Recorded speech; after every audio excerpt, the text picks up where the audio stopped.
Chordal chords are chords built or derived out of a stack of fourths. This can include both perfect fourths or augmented fourths, but not diminished fourths, because diminished fourths are enharmonic to major thirds.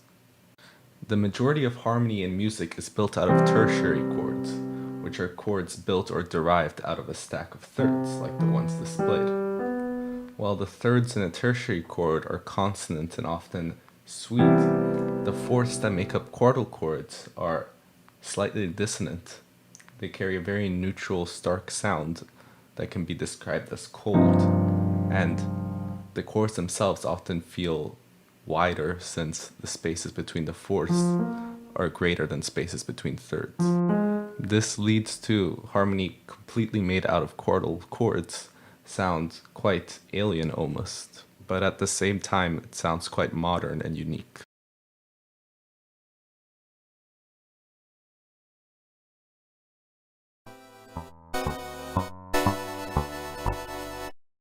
A younger, less world-weary 8-bit music theory would often spend his time transcribing video game tracks and analyzing the harmony. Ah, a minor 4 to 1! That's an example of primary mode mixture! What a great cadence, he'd say. Once in a while, he'd come across a progression that seemed rather strange. Ah, yes! An A minor to C minor to E flat minor. What is that? Try as he might, our young, nerdy friend could not for the life of him figure out what these progressions were supposed to be. Where are all the dominants? He'd cry. Where is this going? What key are we even in? Some progressions would drive him to tears every single night. How does this even function? That's the thing. It doesn't. Or it didn't, but it still does. Look, today I want to talk about non-functional harmony, and the perfect game soundtrack to use as an example is from one of the best video games of all time, Chrono Trigger for the Super Nintendo. So, what is non-functional harmony? Well, it's when a chord progression doesn't follow the laws of functional harmony. So, what is functional harmony? The term functional harmony describes music that exists in a key and has chords that have specific functions. Oh, very helpful, I know. Look, a chord's function describes where that chord feels like it wants to go next. Generally speaking, chords fall into three main groups. Either they feel totally stable and don't want to move anywhere, they feel unstable and want to move to another chord, or they set up an unstable chord, neither feeling particularly tense or particularly resolved. When you talk about tonic, dominant, and predominant chords, you're referring to the chord's function. Functional harmony generally keeps going through the cycle of setting up tension, creating tension, and releasing that tension.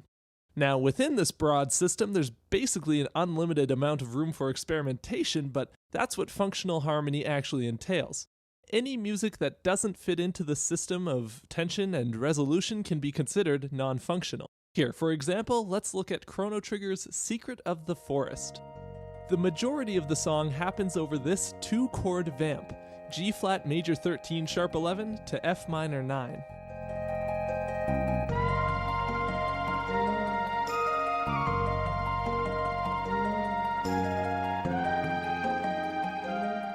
At first glance, this seems functional because G flat and F minor are both found in the key of D flat major, being the 4 and 3 chords respectively.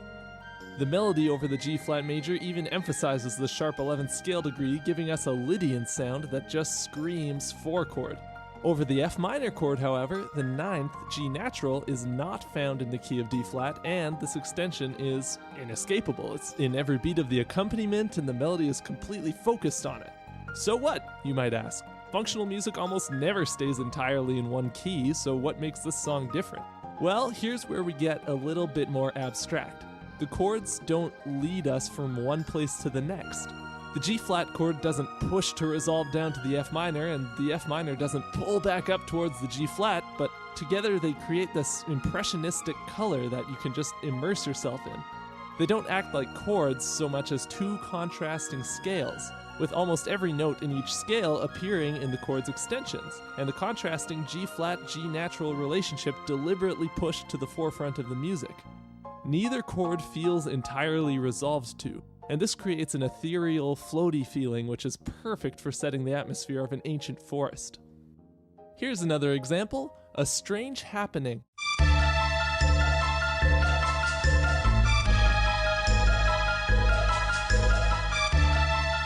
Again, we get a two-chord vamp, this time alternating between D minor 7 and A flat minor 6. Notice how the number of contrasting notes between the two chords directly affects how creepy the progression feels. Where Secret of the Forest's one-note contrast gave the music a floaty, mystical feeling, A Strange Happening's three-note contrast feels downright unsettling. The tritone relationship between the two chords' roots doesn't hurt this vibe either. You'll find a lot of non-functional chord progressions center around only two chords. This is partially because two chords is enough to create a variety of different atmospheres, and partially because throwing a lot of different chords at the listener with no discernible function to guide them through can make it hard to follow and frustrating to listen to. This is why jazz fusion will never be mainstream again.